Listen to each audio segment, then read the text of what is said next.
Amigos de Cuatro Vientos, ¿qué tal? ¿Cómo están? Muy buenos días, tengan todos ustedes. Queremos agradecerles muchísimo el favor de su atención. Que arranquen esta semana, la segunda del mes de diciembre del año 2021, que hoy es lunes 13, aquí con nosotros en la plataforma 4B TV. En el día de hoy, lunes, ya sabe, nuestros dos de nuestros mejores amigos y mejores también colaboradores en Cuatro Vientos. Queremos agradecerles siempre el favor de su atención que nos brindan acá a nuestro portal, a nuestro proyecto periodístico independiente. Armando Duarte, quien es doctor en estudios de desarrollo global, y Daniel Solorio Ramírez, maestro en Derecho Constitucional.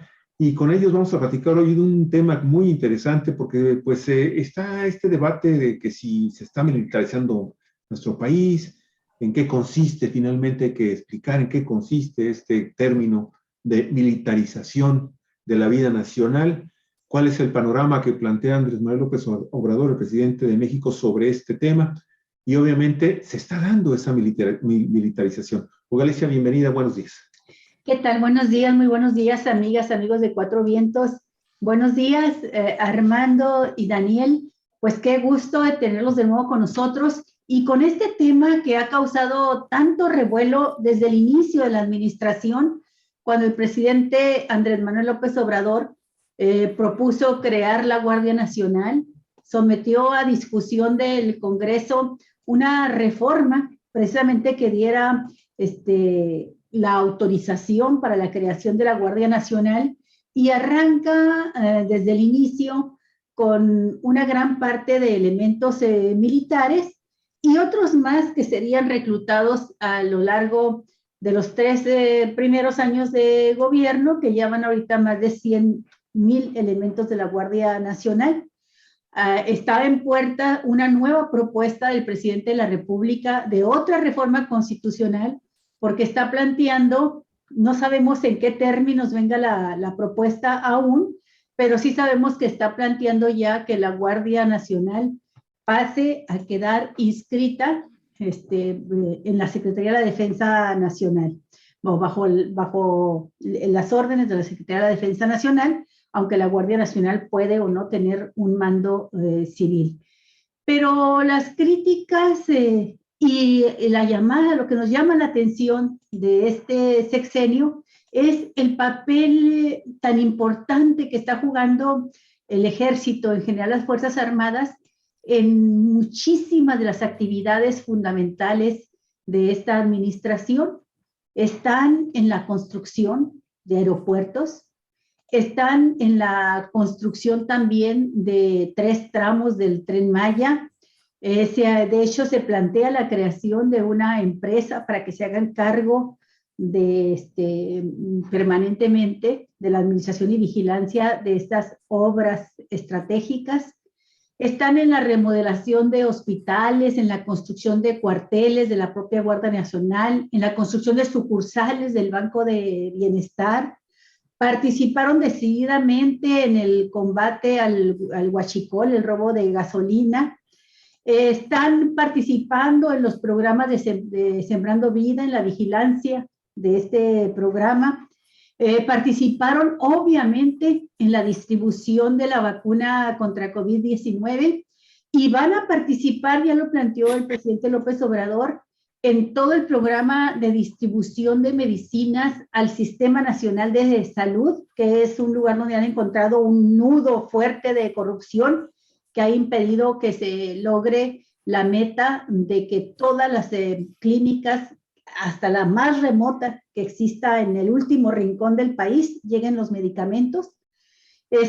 Bueno, ellos se encargaron de reclutar operadores de pipa, personal médico, agentes de la guardia, vigilan la distribución de libros de texto gratuito, vigilan la entrega de fertilizantes, participan prácticamente en todos los programas de apoyo social y bueno, es para mencionar de manera así a vuelo de pájaro varias de las actividades que tienen.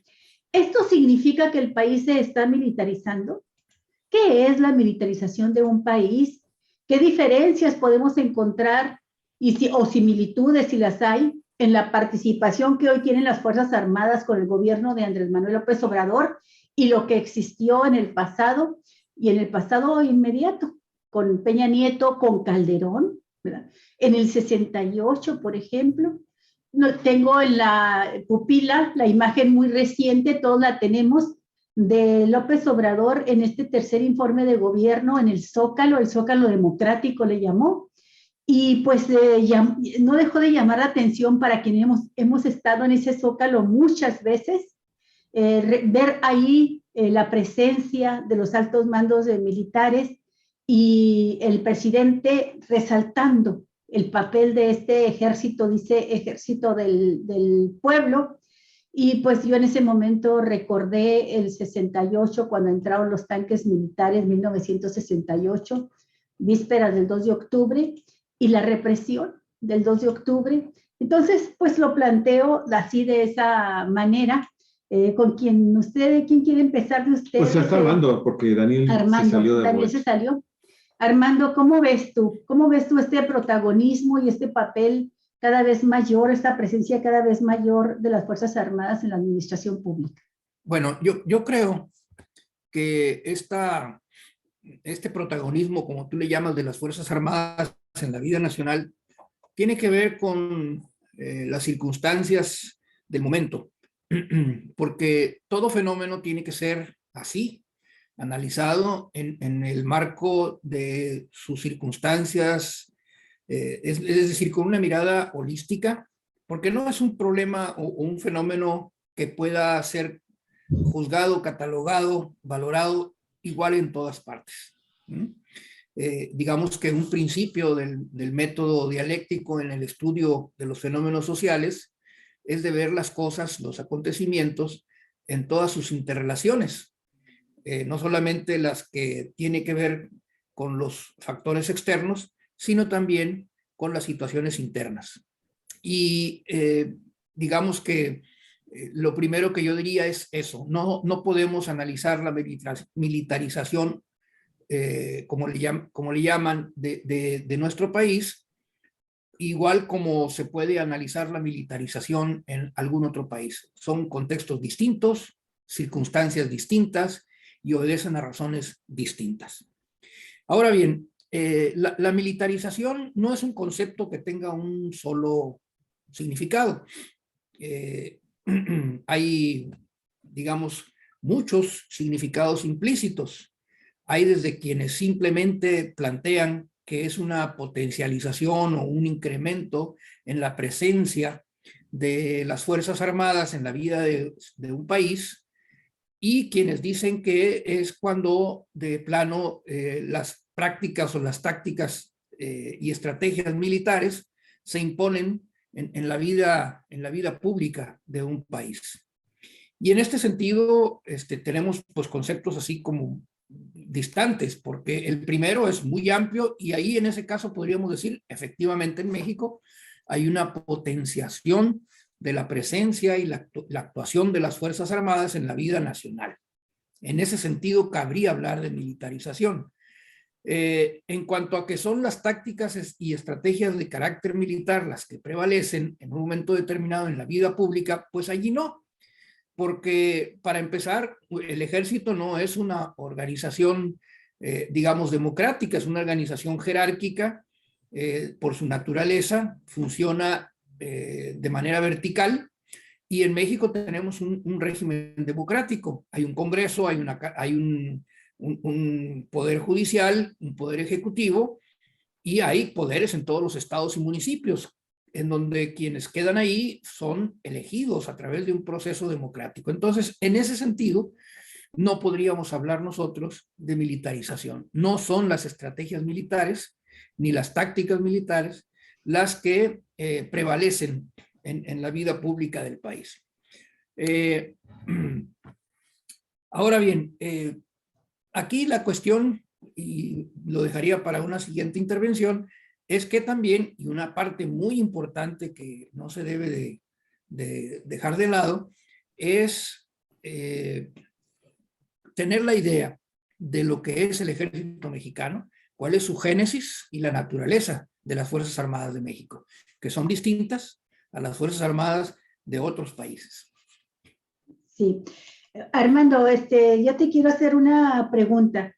existe una gran preocupación en la sociedad, o por lo menos en una parte de la sociedad que expresa su opinión, que tiene fuerte presencia para poder difundir su opinión, de que es peligroso que las Fuerzas Armadas tomen más espacio dentro de la administración pública, porque dicen ellos, hay una tendencia en las Fuerzas Armadas, dos tendencias, una hacia la represión y otra hacia la opacidad. No hay transparencia. He escuchado a varios periodistas que se quejan precisamente de que no les responden, no tienen la costumbre, por supuesto, los militares de responder tampoco, cuando se les pregunta cómo están ejerciendo el presupuesto. También se destaca el hecho de que es uno de los sectores que mayor presupuesto obtiene. Este año que está por terminar fueron 199,000 millones de pesos, y para 2022 pues también fue uno de los sectores que salieron ganando con los incrementos presupuestales. Ahorita de momento perdí el dato, pero sí se menciona que es mucha la cantidad que se les está dando y que hay opacidad y que hay esa tendencia. Me gustaría que nos contestaras respecto a los dos aspectos que se critican. La tendencia hacia la represión, dice el ejército está educado para contestar con fuego ante un conflicto, y además pues tiene este dinero que no da cuentas claras a la sociedad de manera directa cuando se les pregunta. ¿Qué piensas de ello, Armando? Bueno, que habría que ver también lo que ha sido la realidad. En el caso de durante este sexenio, la postura, la actuación del ejército frente a los movimientos sociales ha sido muy distinta a la que pudo haberse presentado o se presentó en aquellas tiempos difíciles de la guerra sucia. El ejército ahora ha tenido una actuación, digamos que más apegada al principio de los derechos humanos. Todos recordamos esas imágenes donde los soldados no han hecho uso de sus armas, ni siquiera de la fuerza frente a agresiones que han sido objeto tanto por integrantes de algunos movimientos como también bueno, en el caso del crimen organizado, si bien es cierto, ha habido confrontaciones, ¿verdad? Es evidente que en este sexenio no han existido aquellas masacres o matanzas como las que se presentaron en sexenios anteriores. Entonces, yo creo que la preocupación, bueno, es válida en términos de prevención, pero no hay en este momento digamos, una evidencia contundente de que este ejército está actuando de esa manera. Segundo, en cuanto a la opacidad, me parece que es un proceso. El ejército es una institución que tiene, si bien no es autónoma, porque depende estrictamente del Ejecutivo y en consecuencia, ¿verdad? Tiene que ser supervisado el ejercicio del gasto público, porque es una dependencia del Ejecutivo, la Secretaría de la Defensa Nacional y los cuerpos que la integran.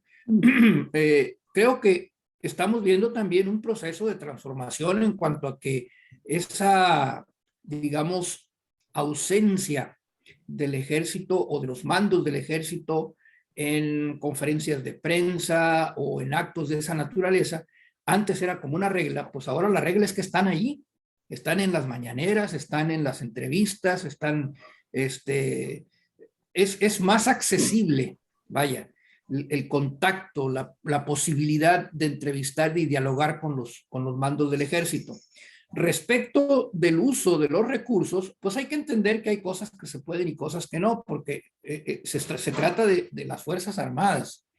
Y entonces allí hay cuestiones, digamos, de seguridad evidentes, en donde hay cosas que se pueden decir y cosas que no se pueden decir. Entonces habría que ver cada caso a qué se refiere, porque como una actitud generalizada, Bueno, pues la Cámara de Diputados tiene manera de revisar las cuentas. Lo puede hacer la Secretaría de la Función Pública. Si bien es cierto, el Ejército tiene sus propias instituciones u organismos de supervisión interna, son una dependencia del Ejecutivo. La Secretaría de la Defensa Nacional es una dependencia del Ejecutivo y como tal está sujeta a la supervisión y la fiscalización por parte del Estado, ¿no? Bien, gracias Armando. Daniel, comentábamos que la Secretaría de la Defensa Nacional, en general las Fuerzas Armadas, han tenido uno de los presupuestos más altos de la historia, han sido favorecidos en este presupuesto que se está ejerciendo, que es de 199,000 millones de pesos, pero sí hay una reducción para este 2022. Ya tengo aquí el dato. La Defensa Nacional se le asignaron poco más de 104,108 millones de pesos. A la Marina se le destinaron casi 38,000 millones de pesos y a la Guardia Nacional para la prevención, investigación, persecución de delitos, casi 30,000 millones de pesos. En total, 171,661 millones de pesos. Eso es lo que va para las Fuerzas Armadas. Y con la pregunta que creo que sí alcanzaste a escuchar, me gustaría saber tu opinión, tratando de poner énfasis. ¿No la escuchaste, Daniel? No, bueno. no, me sacó antes la máquina. Ah, sí, nos dimos cuenta. Bueno, pues bienvenido de nuevo. Gracias. Gracias. Sí, estábamos comentando la gran presencia que tienen las Fuerzas Armadas hoy en muchas actividades de la administración pública y preguntamos si esto significaba una militarización o no del país. Y a ti, Daniel, te quiero hacer la pregunta, espero que estés ya, ok. Te quiero hacer la pregunta concreta del aspecto jurídico. El presidente López Obrador siempre dice, bueno, el soldado es pueblo uniformado, viene de una tradición revolucionaria, es un ejército que se formó, ¿verdad?, desde el pueblo en la Revolución Mexicana, y luego también está este asunto de la Guardia Nacional, que fue creada al inicio de la administración por consenso de las fuerzas parlamentarias, pero después de una muy larga discusión que incluyó un artículo transitorio, la ley de la creación de la Guardia Nacional, y que dice que se permite a las Fuerzas Armadas participar en labores de seguridad pública, pero de manera extraordinaria, regulada, fiscalizada, subordinada y complementaria con la Guardia Nacional. Estamos en la víspera de una nueva reforma donde sabemos que el presidente López Obrador plantea que la Guardia Nacional quede adscrita a la Secretaría de la Defensa Nacional y esto va a requerir una nueva reforma constitucional. ¿Qué piensas tú de la situación que tenemos en México con todos estos datos que hemos manejado hasta ahorita? ¿Existe una militarización? ¿Se puede hablar de que se está militarizando el país? ¿O cómo ves tú la creciente participación de las Fuerzas Armadas en muchos de los programas que realiza el gobierno? Ahorita, hace rato hicimos una enumeración que tú tienes seguramente presente porque está en muchos, es público todo lo que está participando, pero también qué piensas tú de esta reforma que viene y en específico de este artículo transitorio. Adelante, Daniel. Bueno, quisiera hacer primero una referencia al tradicional artículo 129 que ha estado en la Constitución desde 1917, pero que ha venido experimentando cambios en tiempos muy recientes. En el artículo 129 de la Constitución ha estado por muchos años, por lo menos desde 1917, si no es que estaba desde la Constitución de 1857, la prohibición total a que las Fuerzas Armadas participen en tareas de cualquier tipo en tiempos de paz. El texto decía, en tiempos de paz ninguna autoridad militar puede ejercer más funciones que las que tengan exacta conexión con la disciplina militar. Solamente habrá comandancias militares fijas y permanentes en los castillos, fortalezas y almacenes que dependan inmediatamente del gobierno de la Unión. Ese texto ha venido experimentando cambios durante la época de la Cuarta Transformación. Se han hecho modificaciones a las leyes, se aprobó una reforma por unanimidad en el Congreso de la Unión para autorizar que las Fuerzas Armadas participen, aunque se dijo de manera excepcional, en tareas de seguridad pública. Es decir, ya está autorizado en la ley que las Fuerzas Armadas participen en tareas de seguridad pública.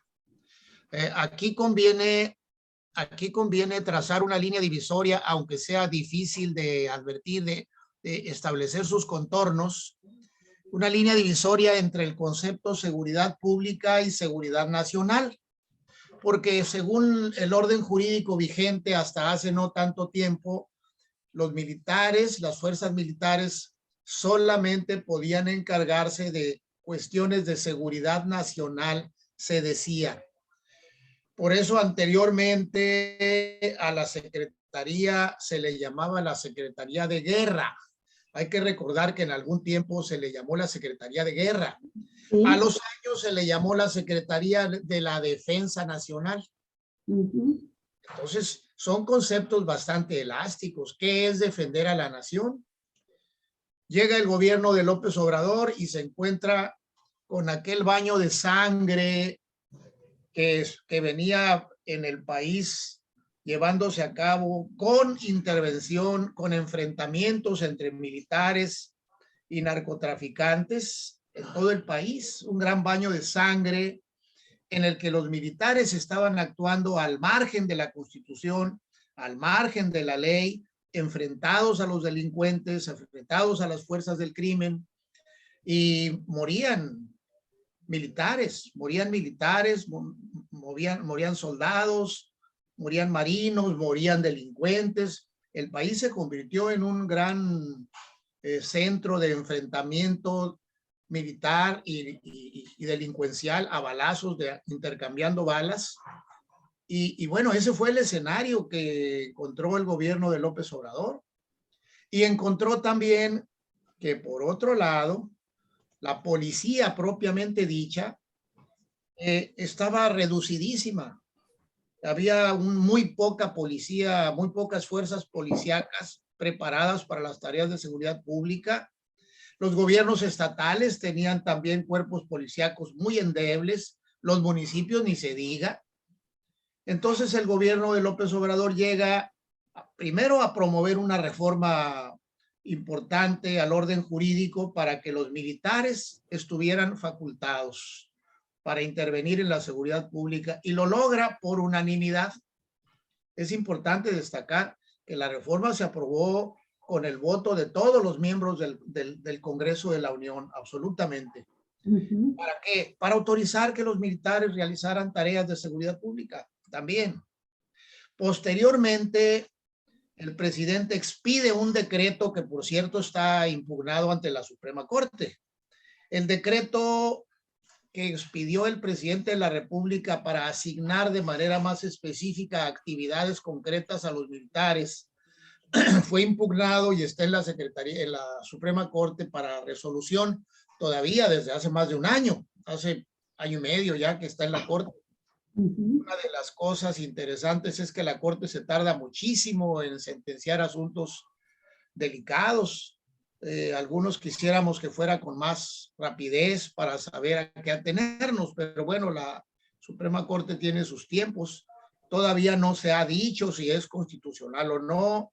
A mi juicio, el decreto del presidente que asignó tareas más concretas en aplicación de la reforma inicial a los militares. Es correcto, es apegado a la Constitución y me parece que la Corte va a declararlo aprobado, va a aprobarlo, pero no lo sabemos todavía. Hay esa incertidumbre. Pero bueno, ese es más o menos el planteamiento en términos genéricos. Actualmente los militares están constitucional y además legalmente autorizados para participar en tareas de seguridad pública. La Guardia Nacional pues es un cuerpo nuevo, Recordemos que la Guardia Nacional en los Estados Unidos, por ejemplo, es una corporación bien diferente al concepto que aquí tenemos. La Guardia Nacional depende de los gobernadores de los estados en los Estados Unidos. También dependía la Guardia Nacional de los gobernadores de los estados en la Constitución mexicana, pero no existía. La Constitución decía que habrá una Guardia Nacional bajo el mando de los gobernadores de los estados, pero no existía. En los hechos, ningún estado tenía una Guardia Nacional. Entonces estaba el concepto en la Constitución ya escrito, habrá una Guardia Nacional. Llega el gobierno de López Obrador y lo retoma. Y dice, vamos a crear un cuerpo de seguridad pública, al que se le llamó la Guardia Nacional. ¿Por qué Guardia Nacional? ¿Por qué nacional? Pues para no decir una Guardia Federal, para que sea un cuerpo policíaco que tenga funciones en todo el país y en toda clase de asuntos, en toda clase de materias, y no limitado como las policías estatales o municipales a los asuntos nada más de su región, de su competencia, o como la federal, que es nada más para los asuntos de delitos del orden federal, sino una corporación que abarque todo tipo de hechos delictivos y todo tipo de tareas que requieran intervención de fuerza pública. Por eso se llamó seguridad, por eso se llamó Guardia Nacional. Esta corporación, Guardia Nacional, efectivamente, pues está en proceso de integración. Se ha avanzado mucho. Ya lo ha dicho el presidente muchas veces, hay más de 100,000 agentes de la Guardia Nacional diseminados por todo el país.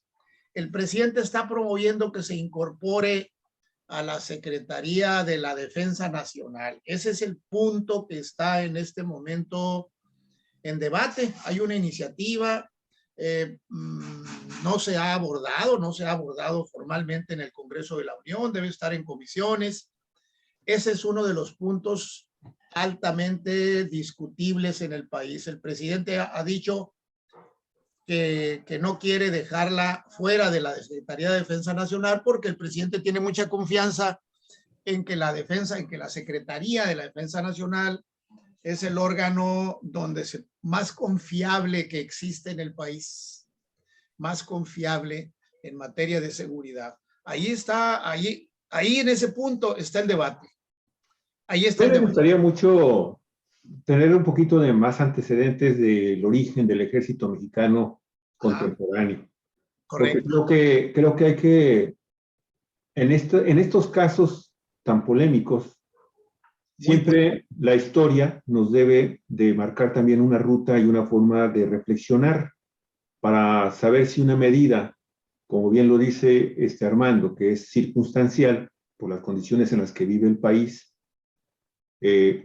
algunos posiblemente podamos pensar que la presencia y el protagonismo del ejército mexicano, de las Fuerzas Armadas de este país, ya incluida prácticamente la Guardia Nacional, pues mucha gente puede considerar que es benéfica para la nación, para los momentos en que estamos viviendo de tanta violencia y de tanta inseguridad. Pero hay que recordar que en sus orígenes el ejército mexicano se forma en medio de una gran revuelta nacional que le costó muchísimas vidas a este país. El levantamiento de Madero y de todos los personajes que participaron en la preparación, en el inicio y ya la operatividad de la Revolución Mexicana a partir del 18 de noviembre en Puebla con los hermanos Aquiles Cerdán, del año de 1910, pues era para combatir un ejército que se había ya convertido, ya un régimen que se había convertido, precisamente a través del uso institucional grosero y violatorio de todo tipo de garantías para los mexicanos de aquella época, pues marcaba ya una enorme diferencia y había muchísimos mexicanos que estaban ya totalmente inconformes con ese régimen autoritario que estaba sustentado pues en el Mátalos en caliente. En el mátalos en caliente, pero también pues en el poder de las bayonetas, ¿no? Y surge entonces, a raíz de la victoria de Francisco I. Madero, no se renovó ese ejército federal que era altamente represor de los ciudadanos de este país. Y después, con el movimiento de Venustiano Carranza, pues en realidad empieza ahí una división muy importante del ejército mexicano. Por un lado está el ejército popular, el auténticamente ejército popular de Francisco Villa y de Emiliano Zapata, con un ejército que se hizo institucional, ¿sí? A raíz de lo que están ustedes mencionando de que, bueno, tú particularmente, Daniel, ya en la Constitución del 17, que es todavía la que nos rige, pues ya se le dan actividades muy específicas a ese ejército constitucional, que entonces se va a encargar desde entonces, pues a la protección de las instituciones. ¿Y quiénes eran las instituciones durante los primeros 4 décadas del siglo pasado? Pues los militares, ¿no? Los militares fueron finalmente los que eran la institución en este país y los que crean un partido que le va a dar precisamente un giro y una acción más específica. Por un lado, terminamos con los regímenes militares, iniciamos la época de los gobiernos civiles en 1940, y entonces este ejército se institucionaliza. Y este ejército, como institución del Estado mexicano, finalmente sirve pues para conservar el Estado de Derecho y el estado de cosas que van implementando todos los diferentes regímenes ya emanados del Partido Revolucionario Institucional. Y no hay década del siglo pasado en donde no veamos acciones sumamente vergonzosas cometidas por militares, los mandos, y obviamente la tropa, por órdenes de sus jefes supremos, de su jefe supremo, que siempre eran los presidentes de la República del momento. Y así llegamos al 68, ¿no? En el 68 vimos esa terrible brutalidad que significó pues, esta matanza de estos muchachos en el 68, del movimiento del 68. Y en los actos más represivos de la década de los 80, de los 70, de los 80, de los 90, vamos, hasta el fin del neoliberalismo con Enrique Peña Nieto, pues los vemos presentes en todos los actos violatorios de derechos humanos cometidos en esta nación. Y debido a la enorme corrupción y a la enorme impunidad de los gobiernos civiles con el tema de la matanza de mexicanos, de este tema de la inseguridad y la ultraviolencia en nuestro país, el crecimiento de los cárteles de la droga hasta convertirse en las grandes transnacionales, consorcios transnacionales que son ahora estos grupos delincuenciales mexicanos, bueno, la corrupción va terminando con la capacidad de respuesta, la honestidad y la seguridad que nos podían vender, que nos podrían ofrecer los cuerpos policiales de los diversos estados de la República, del entonces Distrito Federal. Bueno, entonces empezamos a ver prácticamente desde el gobierno de Enrique Cedillo, de Ernesto Zedillo Ponce de León, pues ya una presencia cada vez más y más constante de los elementos del ejército, violando principios constitucionales también, violando en ese entonces principios constitucionales que decían muy claramente lo que tú acabas de decir, el ejército en los cuarteles. Pero estos gobiernos neoliberales terminaron finalmente por empobrecer y por denigrar a la clase policial de este país y no hicieron absolutamente nada para que esta policía se profesionalizara y terminara finalmente también con sus gravísimos actos de corrupción. No por nada, durante todos estos años de los que estoy hablando, ante la Comisión Nacional de los Derechos Humanos, ya voy a terminar, mi estimado Daniel, ahorita para darte la palabra. Sí. Quienes ocuparon los 3 primeros lugares como instituciones violadoras de derechos humanos en miles de casos, ¿sí? Fueron el Ejército, la Marina y diversas corporaciones policiales. Bueno, hoy efectivamente estos excesos de estos gobiernos neoliberales han provocado que el Ejército ahora, aunque el presidente de la República tenga ahora que optar por esta opción, Armando, yo coincido perfectamente bien contigo. Son medidas circunstanciales provocadas por todo esto de lo que yo estoy hablando. Transformar a un ejército represor, violador de derechos humanos, en una institución que tenga una mayor credibilidad ante el pueblo mexicano es una labor de titanes. Pero desafortunadamente, pues no hay otra manera en este momento de poder afrontar esta crisis tan severa que tenemos de inseguridad, de ultraviolencia, ¿sí? Más que, pues, presentar a más elementos del ejército, de las Fuerzas Armadas, y ahora ya no tanto, o sea, se les está convocando a que respeten los derechos humanos, cosa que me parece perfecta, pero siempre vamos a caminar en ese sentido, en el filo de la navaja. Ahí voy a detenerme de momento, mi estimado Daniel, para que tú levantaste la voz, que quieres hacer uso de la palabra, adelante. Te falta tu audífono. Un comentario muy breve nada más. Es que cuando la Constitución dice que los militares tienen que estar en los cuarteles, es correcto, pero ese precepto supone que hay fuerza pública para la defensa de la ciudadanía, que hay fuerza pública. Pero llega el gobierno de López Obrador, él mismo dio los datos cuando empezaba su gobierno y dijo, tenemos 250,000 agentes militares, tenemos 250,000 militares, ¿cómo los vamos a meter en sus cuarteles si no tenemos policía? ¿Sabes qué me preocupa ahí, Daniel? Que el presidente de la República en este momento dijo que también se iba a emprender una campaña para profesionalizar y limpiar a las corporaciones policiales y todavía no hemos visto una acción concreta en ese sentido. Correcto, más bien está aplicando esa energía para fortalecer la Guardia Nacional. Esa energía se está yendo por ahí. Bueno, adelante. Bueno, yo aprovecho para hacer una pregunta. Cuando entró el presidente López, bueno, cuando gana la presidencia López Obrador, a los pocos días se reúne con el entonces secretario de la Defensa Nacional, Salvador Cienfuegos, y con el titular de la Marina, Francisco Vidal Soberón. Se reúnen el 24 por separado, y la primera reunión fue el día 22 con Cienfuegos, y a los 2 días, el 24 de agosto de 2018, con el secretario de la Marina.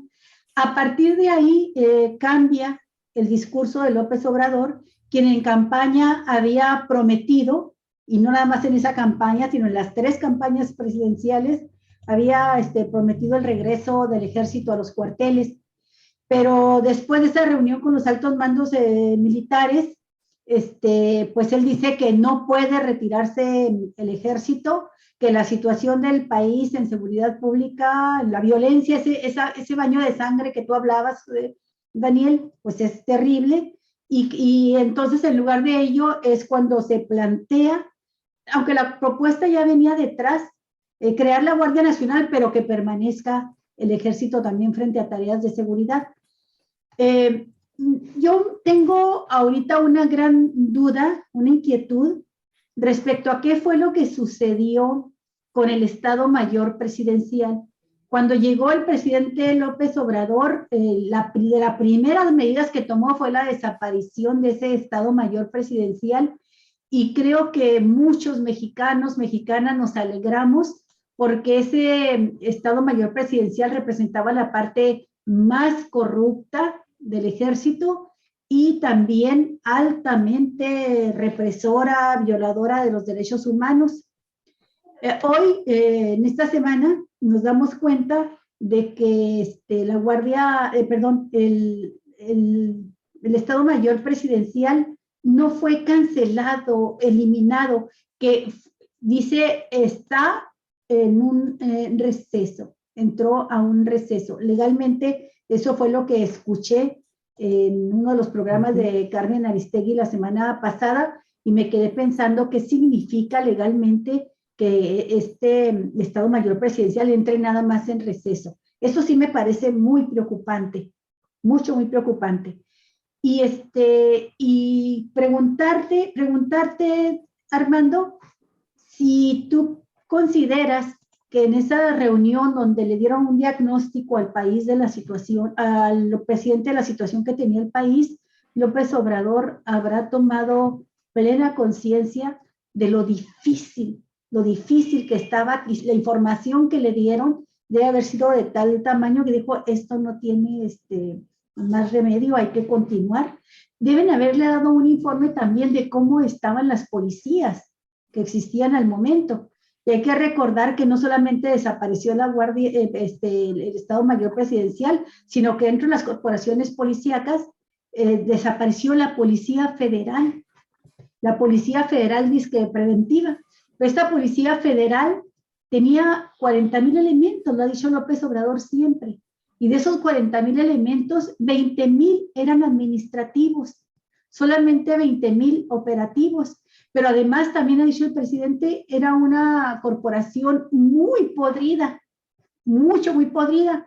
Después nos daríamos cuenta de que ya cuando aprendieron a Genaro García Luna, secretario de Seguridad Pública con Calderón, pues resulta que en Estados Unidos es acusado no solo de recibir sobornos millonarios en dólares del cártel de Sinaloa, sino también de traficar droga y de haber usado a la Policía Federal, pues prácticamente como un cártel dentro del gobierno para el tráfico de droga.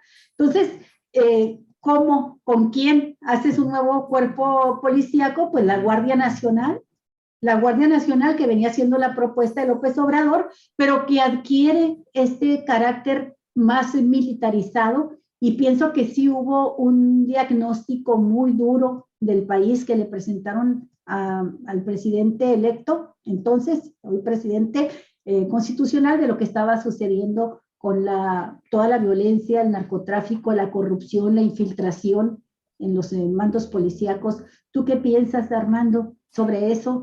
Y me gustaría mucho también que nos dijeras cómo ves tú la participación del ejército en áreas donde López Obrador va detectando una corrupción terrible y dice, eso solamente con el ejército se puede controlar, frenar, el combate al huachicol, y ahora habla de las medicinas, dice, las medicinas de plano vamos a tener que repartirlas como se hizo con la vacuna, vamos a estarlas distribuyendo a cada estado y prácticamente a cada clínica del país, con elementos de la Sedena y de la Guardia Nacional.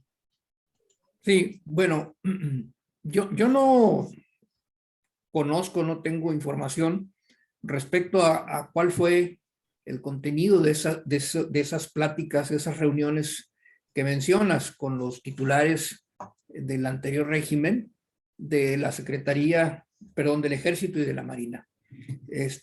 Supongo que algo de lo que tú mencionas debió haber habido, pero es una suposición. Lo que sí podemos ver es que la descomposición de los cuerpos policíacos en México, pues es evidente.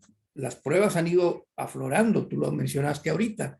La policía encargada de llevar a cabo las investigaciones y la persecución de los delincuentes a nivel nacional, que era la Policía Federal, pues prácticamente era un cuerpo más del crimen organizado.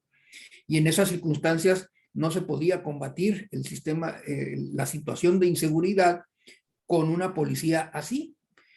Todos fuimos testigos de cómo esta policía se resistió a ser desaparecida.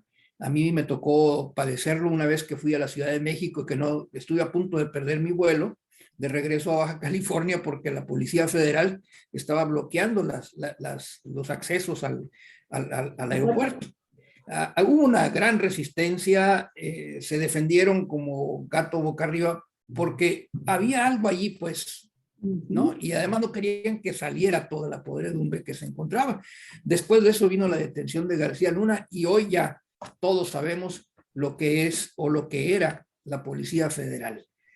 No digo que todos los integrantes, Claro. no hago tabla rasa, No, pero incluso sí hay, muchos. perdón, Armando, incluso hay altos mandos de la Policía Federal a nivel de estados, uno de Durango, de apellido Herrera, no recuerdo el nombre, que fue el primero al inicio del gobierno de Calderón que tuvo los pantalones, el valor de denunciar a Genaro García Luna y su equipo como delincuentes vinculados con el crimen organizado, y Así como es. resultado lo metieron a él a la cárcel y a su hermano que también era policía.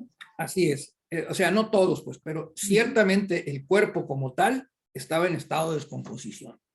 Y así no se podía enfrentar el gran desafío que representó y sigue representando para el Estado mexicano el de recuperar el control y combatir al crimen organizado. Yo considero que en buena medida el presidente Andrés Manuel López Obrador ha tenido esta actitud de incorporar al ejército por diversas circunstancias y entre ellas una muy importante y la mencionaba hace un ratito Javier. ¿Cuál es la génesis de este ejército? En un principio, ¿verdad? Siendo una revolución armada, tuvo un, digamos, titubeo el gobierno surgido de la revolución con relación a la institución, porque no realizó una reestructuración de fondo. Mantuvo los mismos mandos, bueno, Victoriano Huerta estaba ahí, y trató, digamos, el presidente Madero, yo no sé si ingenuamente o de qué forma, de que el ejército se, digamos, plegara a las nuevas circunstancias, y ya vimos el resultado.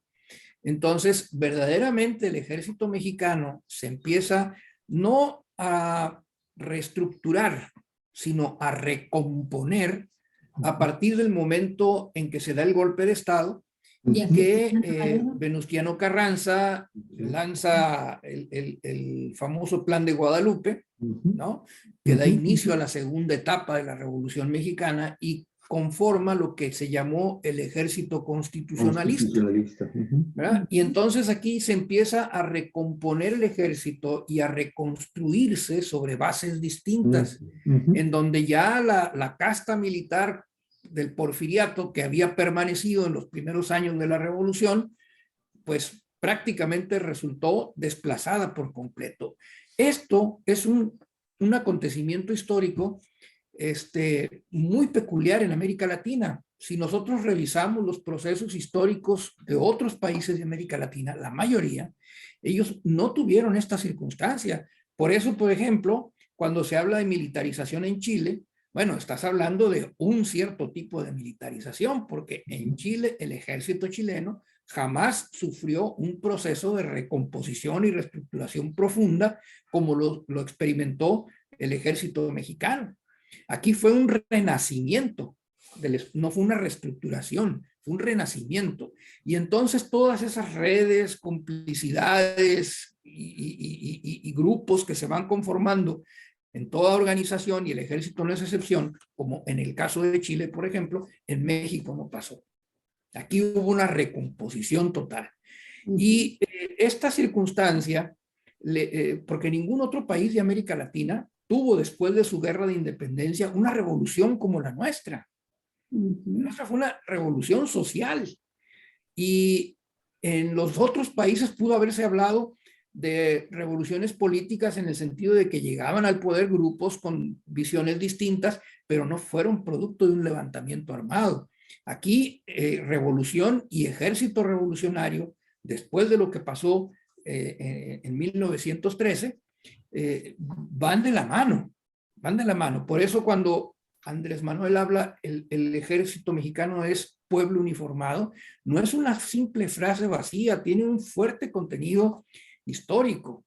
Ahora, hay que entender Bueno, yo recuerdo en este momento el significado que en el ejército mexicano se le da a la llamada Marcha de la Lealtad, que fue precisamente aquella marcha en donde el presidente Madero, una vez iniciado el golpe de Estado, hace el recorrido del Castillo de Chapultepec al Palacio Nacional, custodiado por los cadetes del ejército militar, que era el grupo militar en la capital del país que se había mantenido fiel al presidente de la República.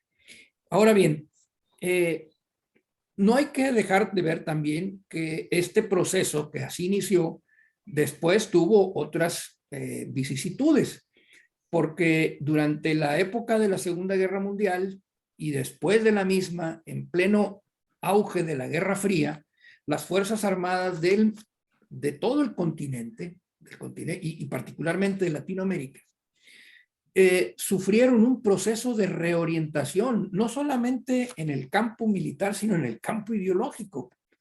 En los Estados Unidos crearon instituciones como la Escuela de las Américas para formar a los mandos de los ejércitos latinoamericanos en la ideología anticomunista, en la ideología del anticomunismo que venía de aquella política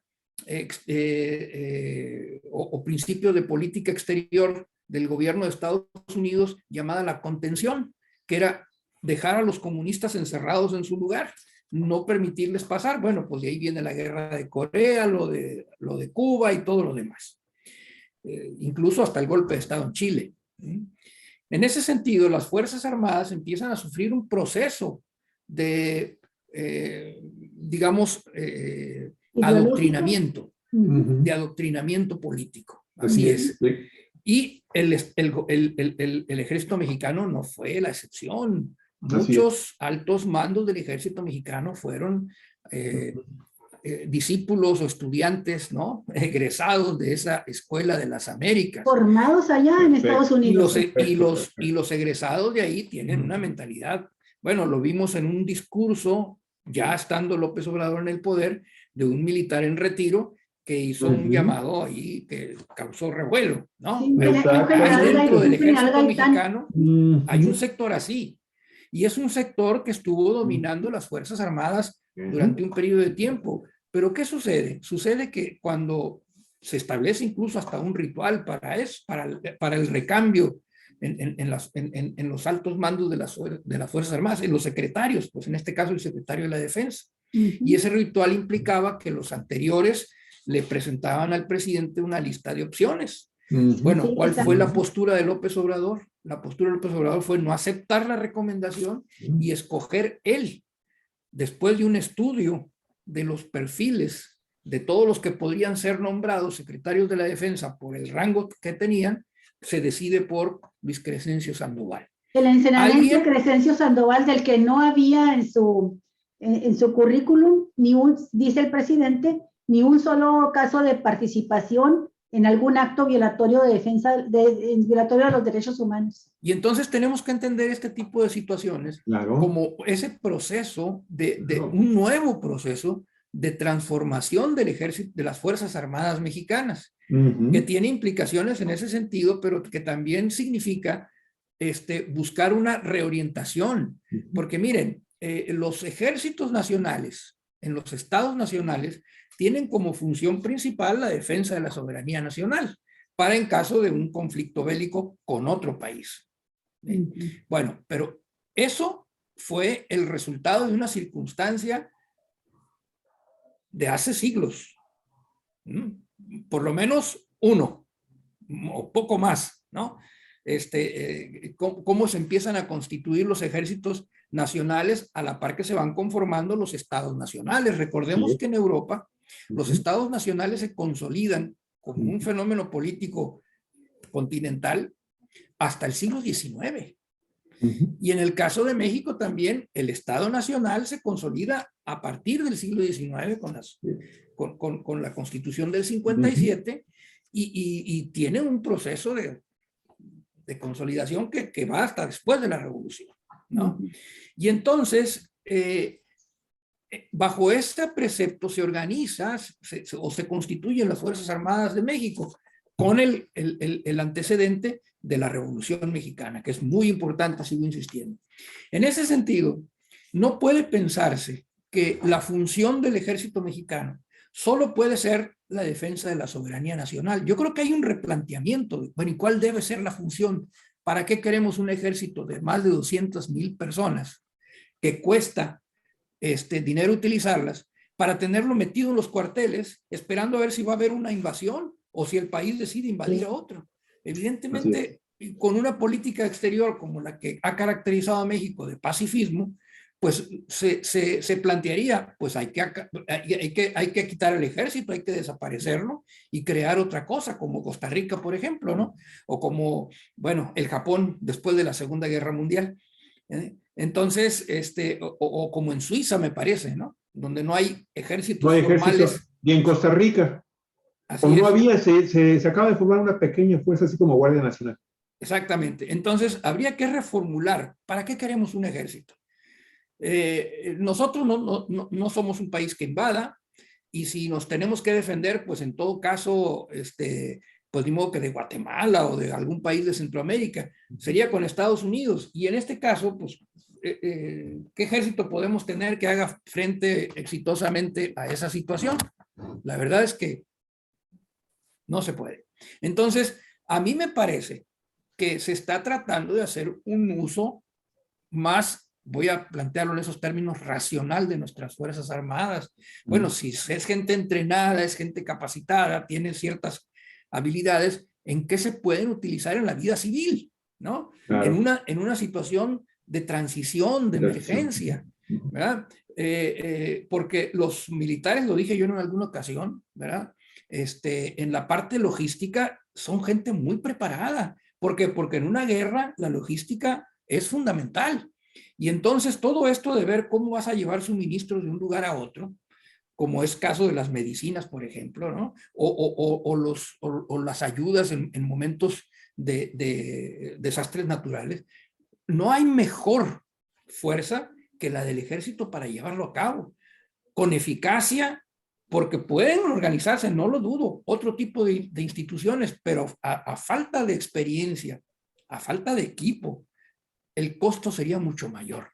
Y bueno, estamos viendo cómo, por ejemplo, en obras como el aeropuerto de Santa Lucía, el ejército está dando una muestra, un ejemplo de eficiencia y de capacidad para realizar una obra que podría estar en manos, sin duda alguna, de civiles, pero ya hemos visto cómo nos ha ido con este problema de la corrupción. Este es otro elemento que hay que contar en México, no solamente el tema del narcotráfico, ¿no? Sino también el tema de la corrupción, ¿verdad? Sí. Fíjate, sí, adelante. Rápido.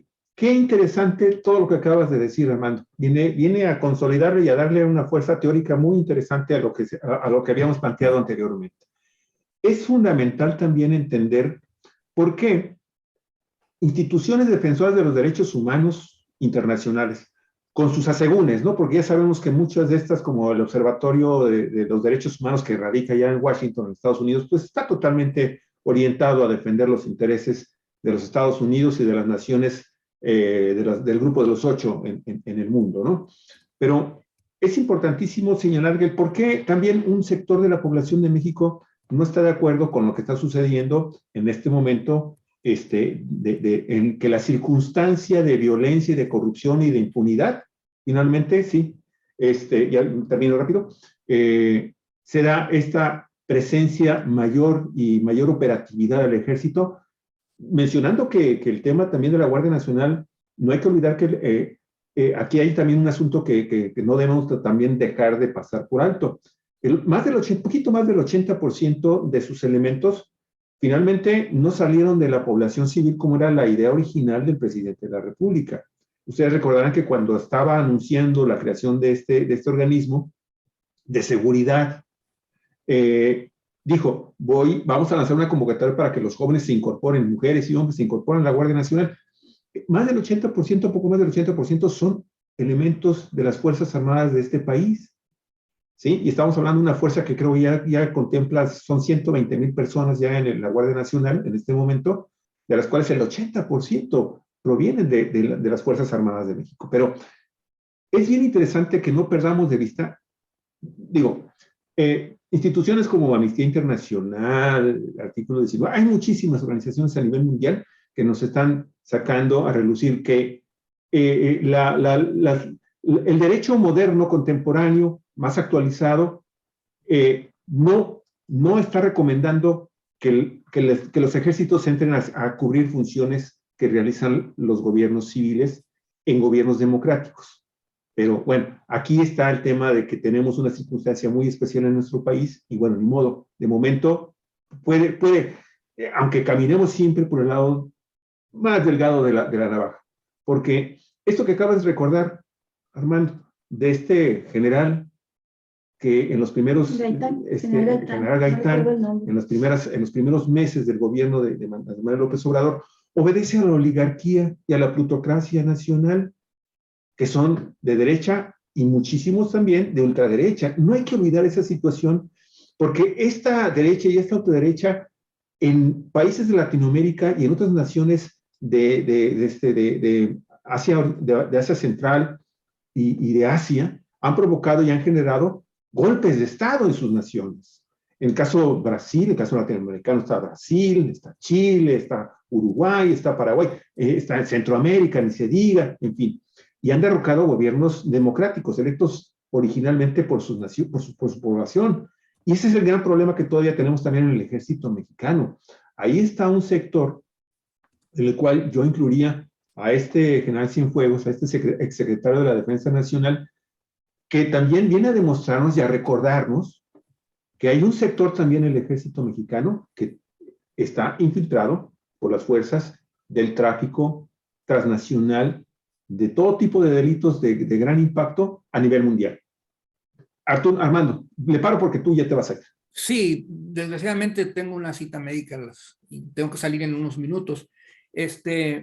Sí, el ejército mexicano, como cualquier otra institución u organización, no es heterogénea, aunque uno pudiera pensar, bueno, es el ejército y hay disciplina y hay otro tipo de circunstancias, pero aún en los ejércitos se da la heterogeneidad, el conflicto de intereses y todo lo demás. Entonces, cuando hablamos del ejército mexicano, pues no hay que verlo como una cosa monolítica, ¿no? Entonces hay que entenderlo así, porque de otra manera no entendemos los procesos, ¿no? Claro. Yo lo que sostengo es que ciertamente lo deseable es que no fuese el ejército el que tuviese que hacerse cargo de las cosas. Sin embargo, hay una circunstancia, por eso decía yo al principio, que hay que ver las cosas en su momento, en su circunstancia. Esta visión, vaya, dialéctica de las cosas, ¿no? Y en el caso de México tenemos esta realidad. Y si se están dando así las cosas, me parece que es porque se tienen elementos para considerar que el ejército puede jugar este papel, se está dando esa oportunidad y hasta donde va, a mí me parece que ha estado cubriendo las expectativas. Muy bien. Muy bien, muchas gracias, Armando, muy amable. Y nos vemos. Que sigas bien. Que te vaya muy bien en tu cita médica. Gracias. Y nos vemos el próximo lunes. Seguro Daniel, que sí. Seguimos contigo, Daniel, porque sigue todavía sin respuesta o comentario el planteamiento que yo hacía de que el Estado Mayor Presidencial no desapareció. El presidente López Obrador dice, ha sido cancelado, ha sido eliminado, ya no existe, pero según hay que señalar que fue un reportaje de los financiados por Mexicanos contra la Corrupción, donde señalan que de acuerdo a un documento firmado por el general Crescencio Sandoval, el Estado Mayor Presidencial entra en receso, que es una terminología y está dentro de las leyes del ejército, entra en receso. Pero lo que entendemos por receso es, puede reactivarse en cualquier momento, si llega otro comandante supremo y se le ocurre hacerlo. Y quiero aprovechar para comentar que hubo muchos argumentos de peso para desaparecer al Estado Mayor Presidencial. Fue, por cierto, una propuesta de Salgado Macedonio, de Félix Salgado Macedonio en su carácter de senador, que estuvo proponiendo, de legislador, desde que era diputado, que estuvo proponiendo la desaparición del Estado Mayor Presidencial, y menciona entre todas las razones, estas que habíamos dicho ahorita, es donde se concentra la mayor corrupción. Es un cuerpo de élite muy corrupto que se lleva gran parte del presupuesto, 8,000 miembros de este Estado Mayor Presidencial que se llevan gran parte del presupuesto del ejército, que además es donde han partido los actos represivos, porque es en el Estado Mayor Presidencial donde el presidente, los presidentes se apoyaban para cometer actos violatorios de la Constitución y los derechos humanos. Y a propósito de todo lo que se ha dicho desde que un ejército nacido de la revolución y todo esto, aún entonces, muy cerca de la revolución, ya se estaban cometiendo actos violatorios terribles, como el fusilamiento del líder agrarista José Guadalupe Rodríguez en Durango en 1929. En 1929, muy cerca del proceso revolucionario, con el presidente Portes Gil. Ya estaba defendiendo las instituciones del momento. Sí, pero el ejército mexicano. Sí, claro. Asesinando a un hombre que formó parte de las fuerzas revolucionarias y que estaba luchando porque se cumplieran los principios de la revolución desde Durango, ¿no? Y que además intentó por la vía legal ser gobernador de su estado, y cuando le cerraron todas las vías y lo empiezan a perseguir, toma las armas, retoma las armas. Pero también ahora en estos días recientes hemos recordado mucho al presidente Adolfo López Mateos por su magnífica carta histórica después de que nacionaliza la electricidad, ¿verdad? Ajá, sí, la primera nacionalización de la energía eléctrica, de la industria eléctrica del país. Lo que había hecho antes. Pero ese mismo presidente en 1962 asesina a Rubén Jaramillo, o sea, con elementos del ejército, asesinan al líder agrarista Rubén Jaramillo, sabemos, con su esposa embarazada y con todos sus hijos, los asesinan. Y luego, bueno, ya hemos hablado ahorita del 68, pero para hablar de lo más reciente, toda esta etapa oscura de Calderón, hasta el 2018 que gana López Obrador, Calderón y Peña Nieto, fue el uso de elementos del ejército, pues para desaparecer, para cometer crímenes de lesa humanidad, homicidios extrajudiciales. La guerra sucia. Toda esta guerra supuestamente contra el narcotráfico, homicidios extrajudiciales, bueno, fusilamientos o eliminaciones extrajudiciales, desaparición de personas, están de hecho en la lupa de quienes están investigando el caso Ayotzinapa, que tanto le interesa al presidente de la República y que ha prometido que va a dejar resuelto. Entonces, bueno, esta vena, esta línea represiva, violatoria de derechos humanos, viene también con este ejército popular, ¿no? Por eso también es tan grande la preocupación. Entonces, yo quiero preguntarte, Daniel, ¿qué piensas de esto de que está en receso, pero también está congelado, hay que recordarlo, todo lo que tiene que ver con las reformas a la ley orgánica de las Fuerzas Armadas en el país, que formaban parte de la primera reforma que se presentó al Congreso para crear la Guardia Nacional y para permitir ahora con López Obrador que sea legal, que sea constitucional la participación del ejército en las tareas de seguridad pública. Pero no han salido tampoco las leyes orgánicas, ¿verdad? Que normen la vida de las Fuerzas Armadas. Me imagino que formará parte de la nueva reforma, pero las leyes las pudo haber sacado Morena, porque son leyes secundarias, ¿no? Daniel, esas son mis dudas, mis interrogantes. ¿Qué piensas tú de ello? Bueno, en el plano jurídico, yo pienso que una de las cosas que es necesario, pues es que la Suprema Corte defina, la Suprema Corte tiene que definir en algún momento la constitucionalidad de la participación de las Fuerzas Armadas en la forma y términos en que el presidente expidió ese decreto hace año y medio, va para 2 años. La Corte no lo ha hecho. Sí. Muchas cosas están pendientes de esa definición e inclusive esa definición que haga la Corte abrirá la discusión respecto de si hace falta una reforma ya no a las leyes orgánicas, sino a la propia Constitución, al artículo 129.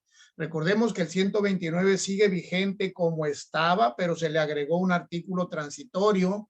Sí se hizo una reforma a la Constitución, pero nada más agregando un artículo transitorio.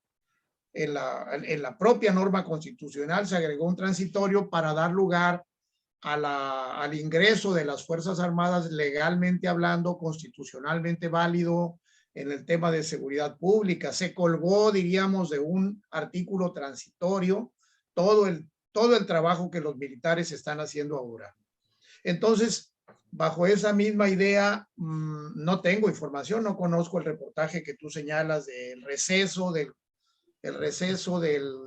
Estado Mayor Presidencial. Claro, si es un receso, conceptualmente queda abierta la idea de que puede regresar. Pero otra pregunta más de fondo para la que no tengo respuesta es, ¿dónde están esos 8,000 militares? ¿Dónde están?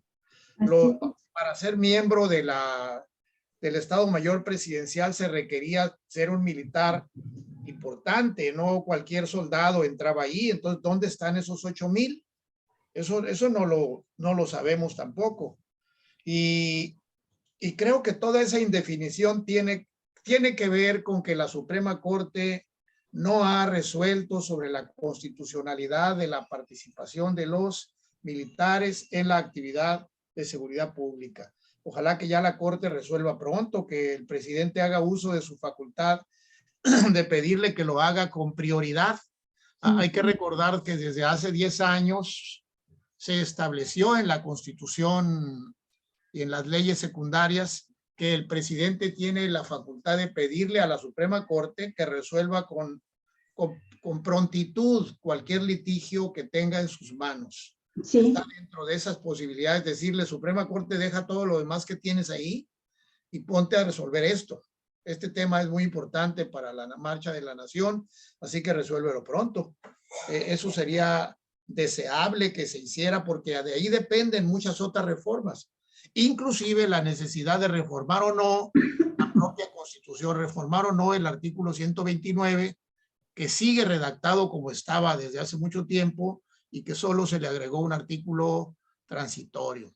Más allá de todo eso, hay una pregunta que poca gente se hace. Yo leo constantemente las publicaciones de los grupos de derechos humanos que se quejan de lo que llaman la militarización del país. Y sí, claro, hay una evidente ampliación grande de las actividades de los militares. Escuché uno de esos debates y uno de los intervinientes dijo, bueno, es que no hay una militarización del país, dijo, hay una mayor asignación de actividades no militares a los militares. Para aprovechar la disciplina, para aprovechar la eficiencia de los militares, se les están encomendando tareas que no eran de ellos. No es tarea original de los militares construir puentes, construir aeropuertos, construir carreteras. No es tarea original de los militares ser los distribuidores de los medicamentos por todo el país. Están haciendo una serie de actividades que no son propias de la disciplina militar. Entonces, decía este interviniente hace poco en un debate, es que no se está militarizando el país. Al ejército se le están dando tareas civiles que las está haciendo con eficiencia. Entonces, habría que plantear una pregunta. Yo planteo una pregunta de fondo para la que no tengo una respuesta final. Tengo una tentativa de respuesta. La pregunta que yo planteo es, ¿Qué hemos de entender por militar? ¿Qué es un militar? Tradicionalmente entendemos que un militar es una máquina de matar, que es una máquina de matar. Se ha dicho desde hace muchos años, los militares, los soldados, son algo así como una máquina de matar. Están entrenados para aniquilar. Su actividad es aniquilar al enemigo, derrotarlo, aniquilarlo, matarlo. Eso es lo que hacen los militares. Pero habría que preguntarnos, ¿ese es el concepto correcto, el adecuado? ¿Sigue siendo válida y va a seguir siendo válida o no esa manera de conceptualizar a un militar? Tenemos una experiencia ya de 3 años en este país donde los militares están haciendo cosas, muchas cosas que no son eso. Ya se está incorporando a la conciencia colectiva de este país que los militares pueden hacer cosas que no significan ir a matar gente. Sí. Eso es una experiencia muy interesante. No sabemos para dónde va a continuar. Déjame te comento al respecto, Daniel, que el presidente López Obrador no es muy dado a estar señalando los aspectos legales, las normas jurídicas en las cuales se sustenta la participación del ejército en su administración, una participación creciente.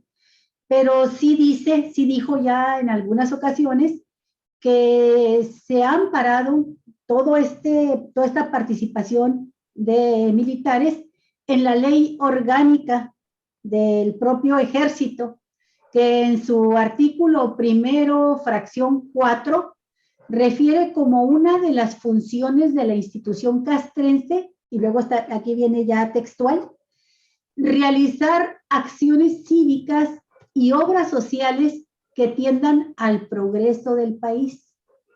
Y entonces ese es el margen en el que con una visión más amplia, ¿no?, en la que se ha basado el presidente desde que entró al gobierno, que tomó el mando al gobierno para sustentar la participación legal. Por eso no le cuestionan tanto la participación del ejército en las obras públicas que se está realizando, ¿no? Y creo que también en ese sentido va reforzar más esa idea, el de declarar motivos de seguridad nacional, las obras públicas. Nada más que, pues sí hay mucho cuestionamiento en cuanto a que por cuánto tiempo se estará en el país haciendo uso del ejército. Por otro lado, también, aunque no se ha expresado ni siquiera aquí en este programa, pero yo sí lo quiero mencionar, creo que a muchos mexicanos nos agrada la idea de ver al ejército haciendo trabajos de construcción de obra pública, porque siempre nos preguntábamos, bueno, ¿y para qué se paga tanto a militares para que estén en los cuarteles y que cuando salgan sea en el sentido positivo para alguna emergencia, ¿no?, del plan de N3, con lo cual se les aplaude, y en el sentido negativo para participar en algún acto represor, ¿verdad?, represivo, con órdenes de violentar derechos humanos y arrasar o golpear a población civil? Entonces creo que ver a elementos del ejército trabajando tan activamente, responde también a otra visión que tiene López Obrador sobre la administración pública, que sea eficiente, austera y que cumpla con las metas que se propone, y ahí tiene una gran fuerza de trabajo capacitada, mucha de ella muy especializada, como son los ingenieros, por ejemplo, los médicos, que prepara el ejército, por mencionar solamente a ellos, y que le están sirviendo al país. Y creo que eso también lo ve la gente ahora con agrado, porque ha ido subiendo la percepción en la población favorable hacia las Fuerzas Armadas. Yo quisiera rápidamente comentar 2 cosas, mi estimado Daniel, para darte, Daniel, la palabra, y me gustaría mucho, la segunda tiene que ver contigo directamente. La primera es que sí existe una fecha para que en esta administración pública del gobierno federal se concluya con la presencia del ejército en acciones de gobierno civil, vamos a ponerlo así. Sí. que es precisamente el fin del mandato del presidente de la República.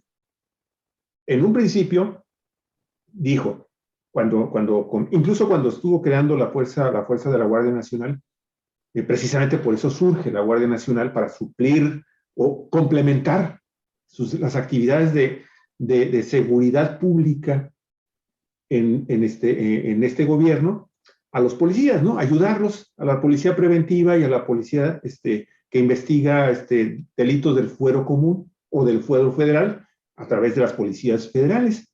Y digo, 2024, señores, el ejército fuera de estas actividades.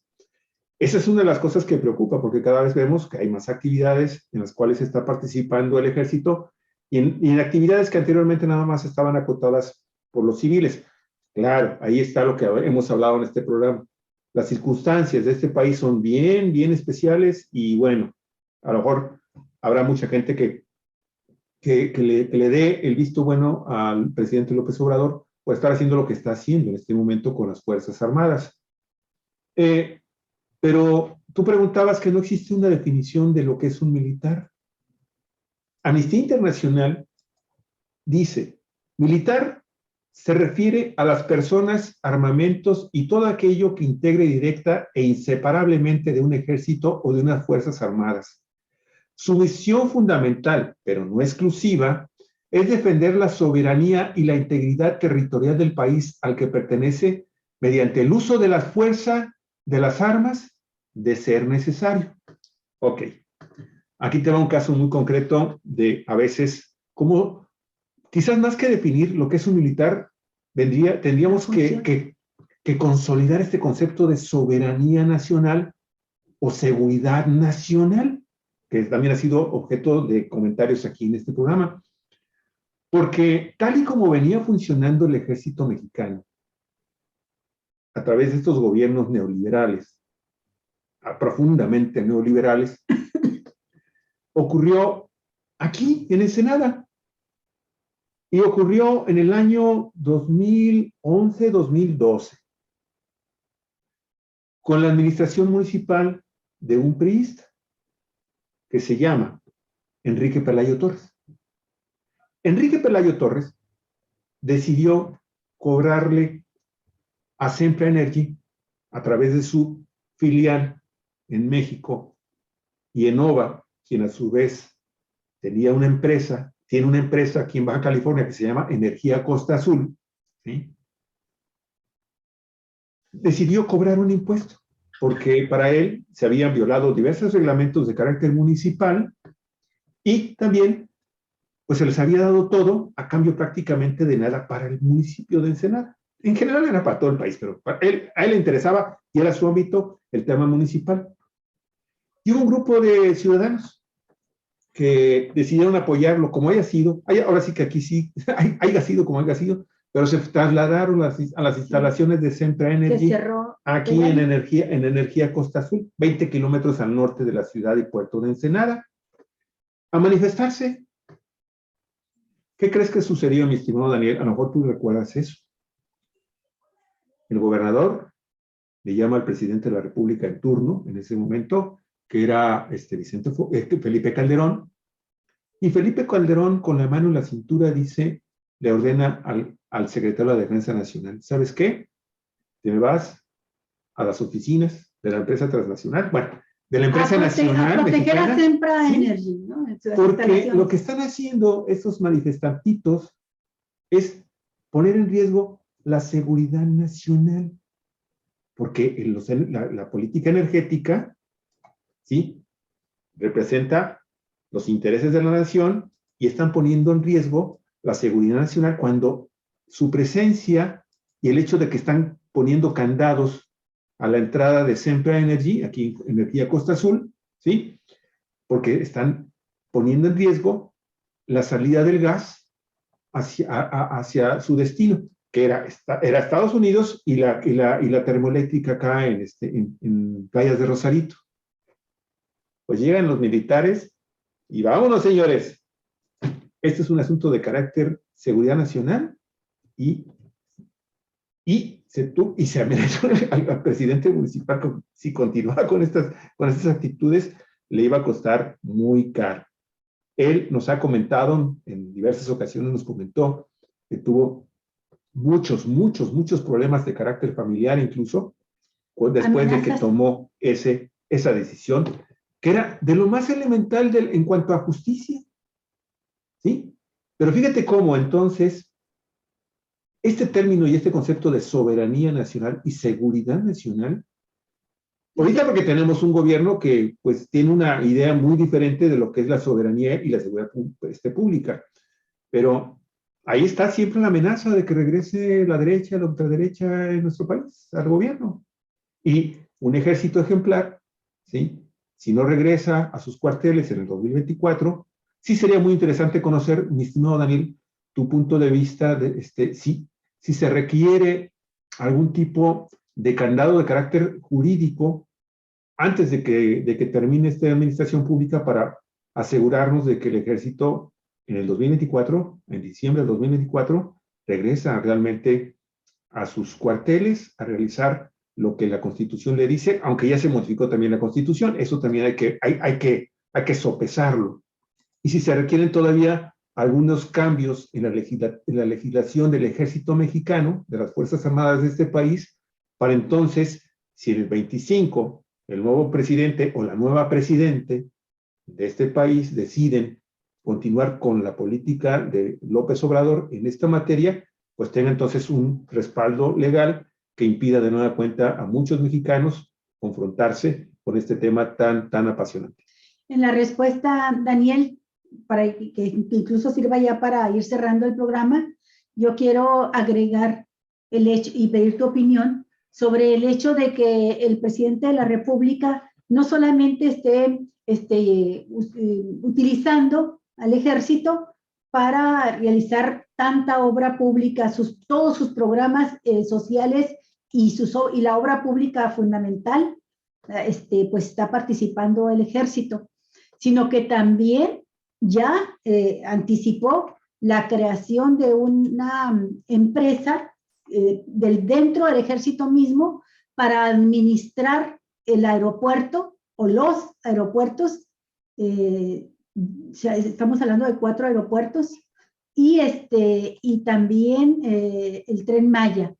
Y el argumento del presidente es: quedarían bajo la tutela, la administración de los militares, para evitar que sí, desgraciadamente, candidatos de la Cuarta Transformación llegan a perder las elecciones en un futuro, pues que no vayan a privatizar esta obra que hemos hecho. Él dice que así se impedirá la privatización del Tren Maya o de cualquiera de las obras, ¿no? Los aeropuertos, la refinería, cualquiera de las obras que se están haciendo en este gobierno, importantes que quedarían bajo la administración del ejército. Lo comento y lo plantea también como una cuestión de soberanía, de defensa de la soberanía. Un autor francés del siglo XIX, acuñó una expresión a la que le quiso dar contenido jurídico y le llamó las fórmulas de goma.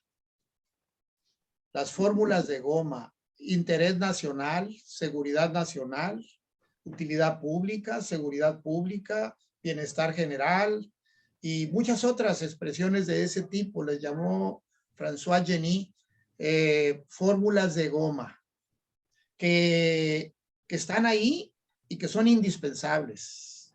No se puede vivir sin ellas. El derecho no puede, la ley no puede haber definiciones exactas como las matemáticas para la vida misma. No sabemos lo que viene en el futuro. Por eso no hay modo en este momento de contestar qué reforma se necesitaría a la Constitución o a las leyes relativas a las Fuerzas Armadas. No hay modo, porque la experiencia irá diciendo cosas. Por lo pronto tenemos un presidente que, recordarán ustedes que el 25 de noviembre, unos cuantos días antes, 6 días antes de tomar posesión de la presidencia de la República, se reunió en el Campo Marte con 35,000 soldados y lo acompañaban a él ya sus 2 secretarios ya nombrados por él y los 2 secretarios de Peña Nieto, el de la Defensa y el de Marina, tanto el propio, los que él acababa de nombrar, como los de Peña Nieto, que estaba en funciones todavía. Lo acompañaron en el presidium y el presidente dio un mensaje, a mi juicio, valiosísimo para entender lo que venía. El presidente les habló a los soldados en tono casi paternal. Les habló, ahí fue donde yo por primera vez le escuché con mucha atención esta idea de que el ejército es pueblo uniformado. Insistió mucho dirigiéndose a los soldados, a los 35,000 militares que tenía ahí enfrente, dirigiéndose a ellos, diciéndole: ustedes son pueblo. Yo conozco todos los municipios del país, todos los pueblos, y casi les decía: yo sé quién es el papá y la mamá de cada uno de ustedes, ¿no? Algo parecido a eso, ¿no? Les decía en tono muy paternal. Y luego la segunda parte de su discurso les lanzó a los militares un discurso anti-neoliberal. Dijo: el daño, ustedes, prácticamente les dijo, ustedes están manchados por culpa de los neoliberales, por culpa de los malos gobernantes, de los abusos, de los procesos de privatización. Pero ustedes son hombres decentes, hombres y mujeres decentes, hombres limpios, vienen del pueblo. Ustedes no son los culpables de lo que han hecho los gobiernos neoliberales, que los han manchado a ustedes, pero en adelante las cosas serán diferentes. Fue un mensaje muy interesante. Por cierto, recuerdo que 1 hora después de terminar ese discurso, ya Gustavo de Hoyos, en su entonces carácter de presidente de la Coparmex Nacional, publicó un mensaje de tweet y en Facebook también, donde decía: a los militares no se les habla de política. A los militares no se les debe hablar de política, se les debe hablar de la patria, del honor nacional, del uso de la fuerza, porque para eso están ellos. Porque ellos están ahí para la defensa de las instituciones. Dijo: no se les habla de política. El presidente López Obrador lo hizo de otro modo. Dijo: sí se les habla de política, son personas. Los soldados también son personas, son seres humanos, son ciudadanos también. Y tienen que estar, pues, tienen que ser parte de la población, de la ciudadanía, y tener conciencia de lo que hacen. No son máquinas de matar, pues, dicho en otras palabras. Es un proceso. Me gusta mucho a mí la manera en que Armando utiliza la expresión proceso, porque estamos en una etapa de cambios constantes y no sabemos qué experiencia, cómo va a quedar al final del gobierno de López Obrador este tema de la participación de los militares, de las Fuerzas Armadas en la vida nacional. Ya sabemos que algunos países, muy poquitos en el mundo, han tomado la decisión de no tener un ejército. Nosotros no sabemos para dónde va esto, pero sabemos que los cambios jurídicos tienen que venir después, como una experiencia de lo que vaya pasando en la vida pública de este país. No hay modo en este momento de decir: Fuerzas Armadas vuelvan a sus cuarteles, porque entonces ¿qué se queda en la calle, no? ¿Qué se queda? Fíjate, con esto de que al ejército no se le habla de política, recordé al escándalo que hizo una parte, o si no toda la oposición, lo que se ha unido ahora como oposición, porque por el discurso que pronunció el general Luis Crescencio Sandoval en el 111 aniversario de la Revolución Mexicana, el 20 de noviembre, y fue un discurso de decir, bueno, las Fuerzas Armadas apoyamos el gobierno de la Cuarta Transformación. Claro.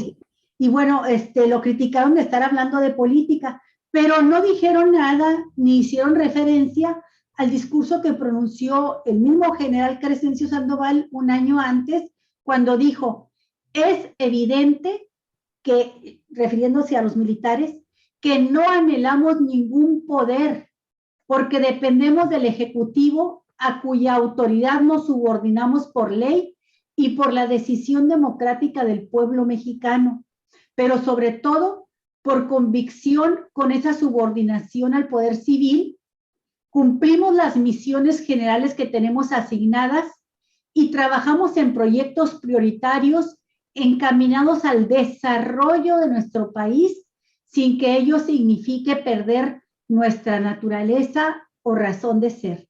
Creo que en estos conceptos que manejó el general Sandoval, pues se condensa lo que hemos estado comentando de la interpretación que ha dado el presidente de la República a la función que tiene el ejército para defender la soberanía nacional y contribuir al progreso de la nación.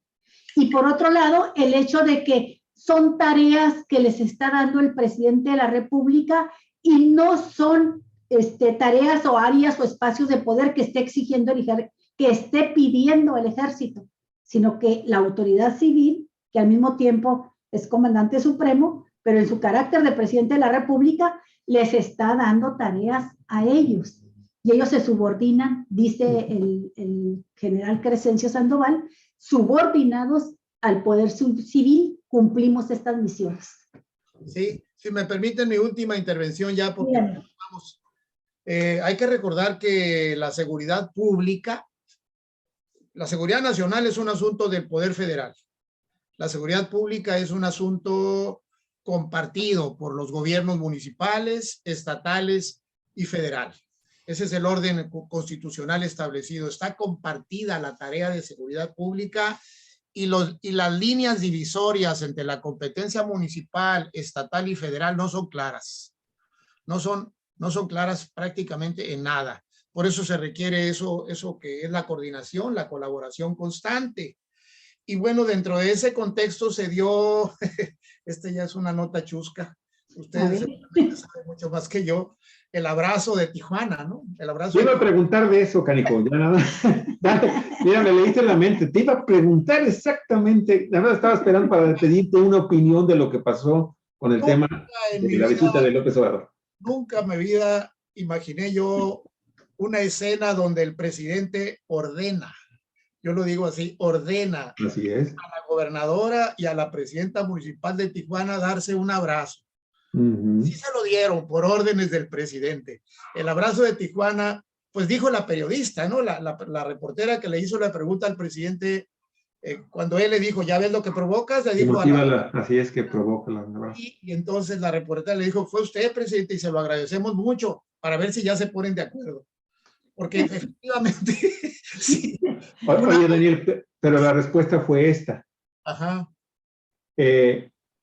El equipo de comunicación social de la gobernadora, Marina del Pilar, manejó el tema, que eso también es parte de lo que yo te quería preguntar, tu opinión, porque ya ves que el presidente, hablando de este tema de la militarización, bueno, qué bueno que vino también a poner fin a este tema de la creación de la Secretaría de Seguridad Pública en el estado de Baja California. Importante. Y dijo, va, es lo que se necesita y yo respaldo y tiene todo mi apoyo. O sea, ese fue un asunto muy interesante, muy interesante. Déjame decir, Javier, ahí en ese punto que fue un buen coscorrón a Bonilla. Exactamente. Claro. Hacia yo quería que tú lo dijeras. Ya dejen de estar boicoteando el gobierno de Marina del Pilar. Pero bueno, a donde voy es que en el comunicado oficial del gobierno del estado, ¿sí? Este tema del abrazo ni siquiera lo tocaron, ni siquiera mencionaron lo que sucedió. Fíjate. Es que tiene que haber dado pena a la gobernadora, ¿no? Pero a final de cuentas el tema también tiene que ver con que, ¿sabes qué? A mí no me vengan con cosas. O sea, yo me puedo tomar la fotografía, jejeje, jajaja, muy felices, pero ¿sabes qué? Yo no hago ni una sola mención de eso que sucedió. Sí. Y al final, en el último párrafo ponen, y también estuvieron presentes, y al último, la presidenta municipal de Tijuana. Hasta la última línea hacen mención de la presidenta municipal de Ensenada. O sea, esto quiere decir que en los hechos, en la realidad, les vale un cabrón, te van a seguir. Y el coscorrón que tú dices que bien se lo dio a Jaime Bonilla, que debe estar muy preocupado porque todavía no sabemos en dónde va a quedar.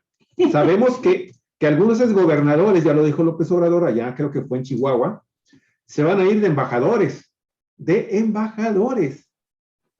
Y oye, ¿Cuánto tiempo tiene ya que se fue Jaime Bonilla y no sabemos en dónde va a quedar? Ni siquiera sabemos si se va a quedar en el Senado. Ya fue a la presidencia de la República, ya fue al Palacio Nacional, y lo único que sabemos es que el presidente López Obrador le dijo, por favor, te voy a encargar que no hagas ninguna declaración de algún cargo que vayas a tener, que déjame que sea yo quien lo anuncie. Te lo anuncio a mi regreso de mi viaje a Nueva York, ya fue y vino, ya está dando sus giras por los estados de la República, y lo último que anuncia es eso de que los ex gobernadores, hombres, mujeres, van a irse como embajadores o algo a relaciones exteriores. Entonces, si algo le vaya a tocar a Bonilla, sería una embajada. A ver, Daniel. Yo propongo, si el presidente me preguntara, yo le propondría que lo nombre embajador en las Islas Fiji.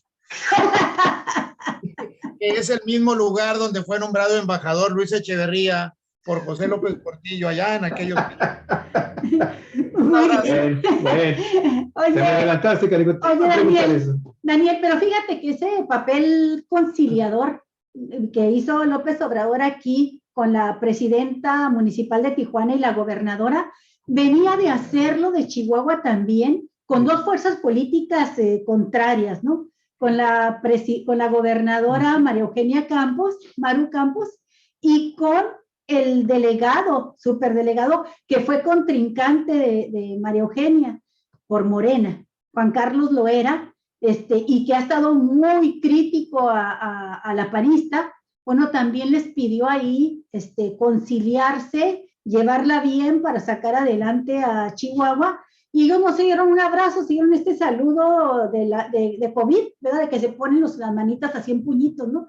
Pero no sé si se mostraron los puños o fue saludo, pero viene dentro de esta ruta del presidente de tratar de llevar, al menos, fíjate, antes de que entren el Congreso a la discusión de las reformas que está proponiendo, este proceso de conciliar a todos los actores políticos que están confrontados, ¿no?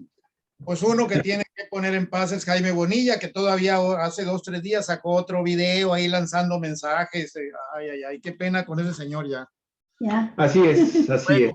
Gracias. Bueno, pues muchísimas gracias, Daniel, muy amable. Un abrazo a toda la gente de Mexicali. Que tengas bonita semana. Entre ellos, obviamente, al Araceli Piña. Muchísimas gracias, maestra, que ha estado con nosotros. Muchísimas gracias por sus comentarios. Tenemos compromisos pendientes, Araceli, y luego nos ponemos de acuerdo para definir tu participación en Cuatro Vientos.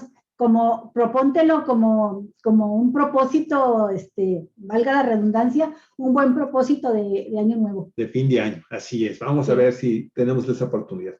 Bueno, amigos y amigas, muchísimas gracias por todo, por su atención. Si le gustó el programa, por favor, compártalo. Regálenos un like, un me gusta, y pues nos estamos viendo y escuchando mañana. Mañana, va a llover. Mañana, el pronóstico es que desde las 10 de la mañana iba a estar todo el día lloviendo, amigos y amigas. Va a haber lluvias intermitentes de moderadas posiblemente con algunas ráfagas intensas, y está pronosticado también nevadas para las sierras, para las partes altas de las sierras acá en Baja California. Así que protéjase mucho, si va a salir, tápese muy bien y llévese paraguas el día de mañana. Oye, Javier, antes de cerrar nada más porque se me pasó de plano, ahorita ya no tengo el dato de un especialista en el tema de la militarización, pero tengo la definición. Dice este especialista, en México no existe militarización, sino militarismo. Y hay una definición de militarismo: predominio del elemento militar en asuntos de un Estado o modo de pensar que lo defiende. Militarización: sometimiento a la disciplina o espíritu militar, organización militar de un colectivo.